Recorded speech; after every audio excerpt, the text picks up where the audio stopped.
Welcome back. Um, this is a question from a dear friend. Her name is Beth. And wow, it's good. It's a question that says, will God give us more than we can bear? No. That'd be sort of unfair, wouldn't it? Wouldn't it be? And God knows exactly who we are and what we can take, our abilities. There's a scripture that actually addresses that specifically. And this word temptation can be, used in the sense of evil from the enemy to lure you into doing something wrong. It can also be used, I believe, for like trials and tribulation, troubles that we're going through.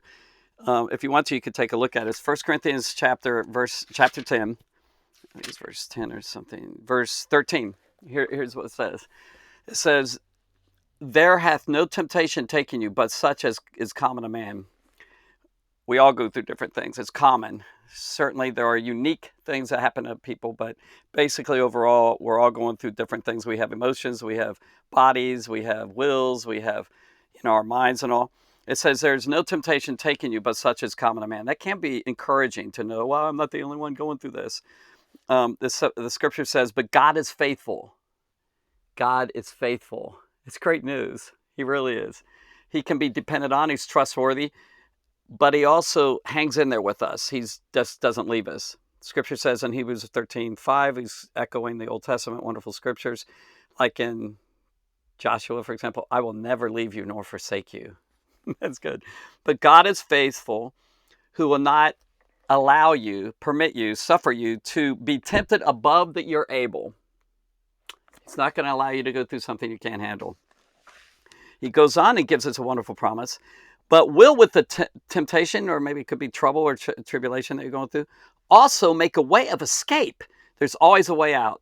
Now, at times you may have to just stand in having done all to stand in trials and troubles. But you stand there and just, maybe it's darkness all around you. Maybe it feels like God has abandoned you. He hasn't. He's allowing you to go through testing, and he wants you to have faith in him, even though you don't feel him. It's dry.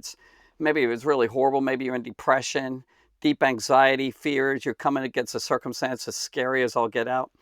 He says, but will with temptation always make a way of escape, to escape. Now, particularly it's a temptation thing in the sense of, evil, an evil temptation trying to cause you to give up on God or trying to cause you to do some sin. There's an escape then and immediately. You just get out. But I also believe that that God doesn't allow you to go through trials and tribulations to the point where you can't handle anymore. You can handle it.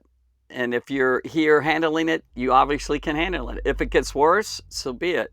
God's not going to allow you to go under. And it says, well, listen to what it says. Also make a way to escape that you may be able to bear it. See, there's a time I believe that there's a trial and tribulation that there's no way out. You just have to sit tight and wait on God. Those are great, powerful, loaded words.